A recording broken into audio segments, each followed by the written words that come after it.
অধ্যায়ে ডুব দেব, যেখানে একটা গোটা শহরকে ৬০ ঘন্টার জন্য বুকবালি থামিয়ে দেওয়া হয়েছিল। চলুন ২৬শে নভেম্বর ২০০৮-এর সেই ভয়াবহ মুম্বাই হামলার ব্যবচ্ছেদ করা যাক। ভাবুন তো একবার, ২৬শে নভেম্বর ২০০৮ সালের সেই সন্ধ্যের কথা। মুম্বাই শহর মানে যেমনটা হয় আর কি, নিজের ছন্দে চলছে।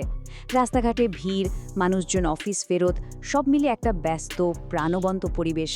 কেউ ঘুণাক্ষরেও টের পায়নি যে আর কিছুক্ষণের মধ্যেই কী ভয়ঙ্কর একটা দুঃস্বপ্ন নেমে আসতে চলেছে। আর এখানেই আসল প্রশ্নটা, কিভাবে মাত্র ১০ জন সন্ত্রাসী একটা গোটা মহানগরীকে প্রায় ৩ দিনের জন্য নিজেদের কবজায় রেখে দিয়েছিল? আজকের এই বিশ্লেষণে আমরা ঠিক এই ষড়যন্ত্রের গভীরে যাওয়ার চেষ্টা করব। সবকিছু শুরু হয়েছিল প্রথম কয়েক ঘন্টায়। চলুন দেখি কিভাবে সন্ত্রাসীরা একটা নিখুঁত পরিকল্পনা মাফিক গোটা শহর জুড়ে আক্রমণ চালিয়েছিল আর একটা চরম বিশৃঙ্খল পরিস্থিতি তৈরি করেছিল। ১০ জন সন্ত্রাসী যারা সমুদ্রপথে শহরে ঢুকেছিল, তারা ছোট ছোট দলে ভাগ হয়ে যায়।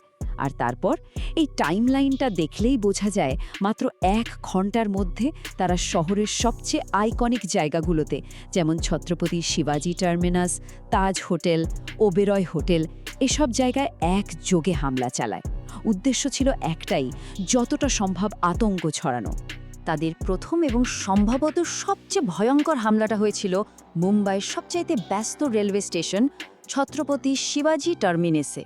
আর এই হামলার নেতৃত্বে ছিল আজমল কাসাব আর ইসমাইল খান। স্টেশনে ঢুকে কাসাব আর ইসমাইল এলোপাথারি গুলি চালাতে শুরু করে। চারিদিকে তখন শুধু মানুষের আর্তনাদ আর গুলির শব্দ। ভাবুন একবার সেই পরিস্থিতির কথা। তবে এই ভয়ঙ্কর অবস্থার মধ্যেও রেলওয়ের একজন ঘোষক বিষ্ণু দত্তরাম নিজের জীবনের ঝুঁকি নিয়ে বারবার ঘোষণা করে যাত্রীদের স্টেশন ছেড়ে যেতে বলেন। তার এই সাহসিকতার জন্য সেদিন বহু মানুষের প্রাণ বেঁচেছিল। এরপরে টার্গেট ছিল লিওপোল্ড ক্যাফে। জায়গাটা বিদেশি পর্যটকদের কাছে খুব জনপ্রিয় ছিল, আর ঠিক এই কারণে এটাকে বেছে নেওয়া হয়েছিল। দেখুন, শুধু লিওপোল্ড ক্যাফেই নয়, একই সাথে তাজ আর ওবেরয় ট্রাইডেন্টের মতো বিলাসবহুল হোটেল, এমনকি নরিমান হাউসের মতো একটা ইহুদি কমিউনিটি সেন্টারকেও টার্গেট করা হয়। আসলে সন্ত্রাসীদের কৌশলটাই ছিল শহরের সবথেকে গুরুত্বপূর্ণ আর প্রতীকী স্থানগুলোতে আঘাত হেনে সর্বোচ্চ আতঙ্ক তৈরি করা। এখন আসা যাক সেই রুদ্ধশ্বাস ৬০ ঘন্টার লড়াইয়ের কথায়, যখন দেশের নিরাপত্তা বাহিনী শহরকে মুক্ত করার জন্য একটা অসম যুদ্ধে নেমেছিল। এই অভিযানের নাম দেওয়া হয়েছিল অপারেশন ব্ল্যাক টর্নেডো। অভিযানের একেবারে শুরুর দিকেই একটা বড়সড় ধাক্কা লাগে। কামা হাসপাতালের কাছে একটা গলিতে কাসাব আর ইসমাইল খান পুলিশের একটা গাড়ির ওপর অতর্কিতে হামলা চালায়। আর সেই হামলায় এটিএস প্রধান হেমন্ত কারকারের সহ মুম্বাই পুলিশের বেশ কয়েকজন শীর্ষ কর্মকর্তা শহীদ হন। কিন্তু সেই গাড়িতেই ছিলেন হেড কনস্টেবল অরুণ যাদব। গুলি লাগার পরেও তিনি মৃতের ভান করে বেঁচে যান। আর তিনি কন্ট্রোল রুমে ফোন করে সন্ত্রাসীদের গতিবিধি, তাদের অস্ত্রশস্ত্র সম্পর্কে অত্যন্ত গুরুত্বপূর্ণ তথ্য পাঠান, যা পরে অভিযানের মোড় ঘুরিয়ে দিয়েছিল। ২৩। এই সংখ্যাটা শুধু একটা নম্বর নয়, এটা একটা অবিশ্বাস্য আত্মত্যাগ আর সাহসিকতার প্রতীক। এই ২৩টা গুলি অ্যাসিস্ট্যান্ট সাব ইন্সপেক্টর তুকারাম ওম্বলে নিজের শরীরে নিয়েছিলেন, একটা AK-47-এর বিরুদ্ধে খালি হাতে। তুকারাম ওম্বলে একেবারে নিরস্ত্র অবস্থায় কাসাবের AK-47-এর নলটা চেপে ধরেছিলেন, যাতে সে আর গুলি চালাতে না পারে।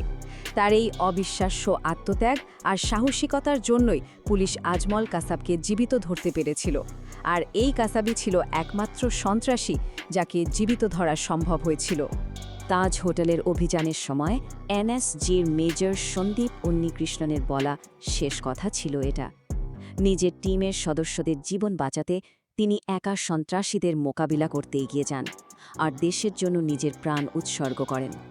কিন্তু এই হামলা তো হঠাৎ করে একদিনে হয়নি, তাই না? এর পেছনে ছিল এক দীর্ঘ আর খুব নিখুঁত পরিকল্পনা। চলুন এবার সেই ষড়যন্ত্রের ব্যবচ্ছেদ করা যাক। এই পুরো ষড়যন্ত্রের একটা খুব গুরুত্বপূর্ণ চরিত্র ছিল ডেভিড কোলম্যান হেডলি। আসলে সে ছিল একজন পাকিস্তানি আমেরিকান, আর এই আমেরিকান পাসপোর্টের সুবাদেই সে বারবার মুম্বাই আসে।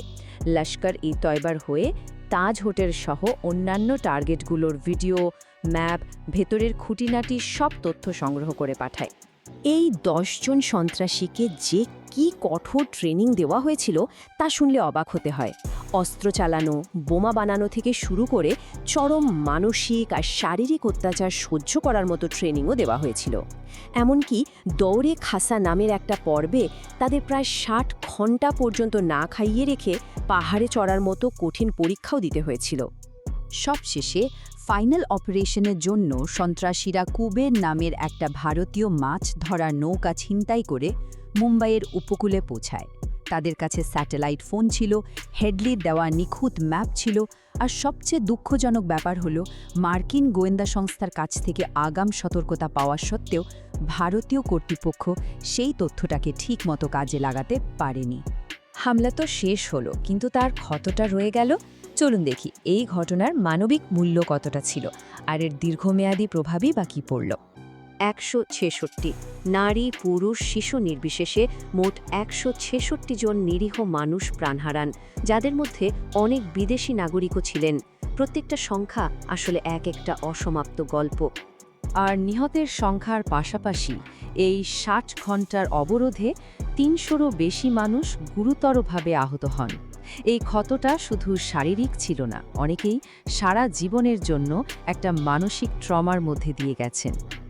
এই হামলাটা ভারতের নিরাপত্তা ব্যবস্থার দুর্বলতাগুলোকে একেবারে চোখে আঙুল দিয়ে দেখিয়ে দিয়েছিল। গোয়েন্দা সংস্থাগুলোর মধ্যে সমন্বয়ের অভাব ছিল। সেই অভাব দূর করতে ন্যাশনাল ইনভেস্টিগেশন এজেন্সি বা এনআইএ তৈরি করা হয়। আর সবচেয়ে বড় পরিবর্তন আসে এনএসজির ক্ষেত্রে। আগে একমাত্র হাব দিল্লিতে থাকায় কমান্ডোদের মুম্বাই পৌঁছাতে অনেক মূল্যবান সময় নষ্ট হয়েছিল। সেই ভুল থেকে শিক্ষা নিয়ে মুম্বাই, চেন্নাইয়ের মতো বড় শহরগুলোতে এনএসজির আঞ্চলিক হাব তৈরি করা হয়, যাতে ভবিষ্যতে দ্রুত ব্যবস্থা নেওয়া যায়। একমাত্র জীবিত সন্ত্রাসী আজমল কাসাবের বিচার হয় এবং ২০১২ সালে তার ফাঁসিও কার্যকর করা হয়। কিন্তু এই হামলার মূল পরিকল্পনাকারীরা, যেমন হাফিজ সাইদ, তারা আজও ধরাছোঁয়ার বাইরেই রয়ে গেছে, যা ন্যায় বিচারের প্রক্রিয়াটাকে কোথাও একটা অসম্পূর্ণ করে রেখেছে। মুম্বাইয়ের সেই অবরোধ শেষ হয়েছে ঠিকই, কিন্তু একটা প্রশ্ন কি আজও আমাদের ভাবায় না, যে নিরাপত্তা ত্রুটি আর দুর্বলতার কারণে এত বড় একটা হামলা সম্ভব হয়েছিল, সেই ছিদ্রগুলো কি আমরা সত্যিই পুরোপুরি বন্ধ করতে পেরেছি? এর উত্তর খোঁজাটা আজও ভীষণ জরুরি।